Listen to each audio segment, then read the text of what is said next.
بسم اللہ الرحمن الرحیم۔ کیا آپ جانتے ہیں فرش سلیمان کس چیز کا بنا ہوا تھا؟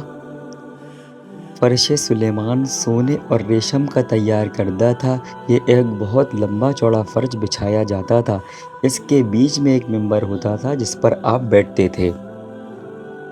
کیا آپ جانتے ہیں حضرت سلیمان علیہ السلام کی اہل مجلس چونکہ مختلف ہوتے تھے اس لیے ان کے بیٹھنے کی کیا ترتیب ہوتی تھی؟ فرش کے بیچ میں ممبر ہوتا تھا جس کے ارد گرد سونے چاندی کی 6000 کرسیاں بچھائی جاتی تھیں۔ سونے کی کرسیوں پر انبیاء اور چاندی کی کرسیوں پر علماء بیٹھتے تھے۔ پھر عوام الناس، پھر جنات اور پرندے آپ کے سر پر سایہ کرتے تھے۔ پھر ہوا اس تخت کو لے کر وہاں جاتی تھی جہاں حضرت سلیمان علیہ السلام حکم دیا کرتے تھے۔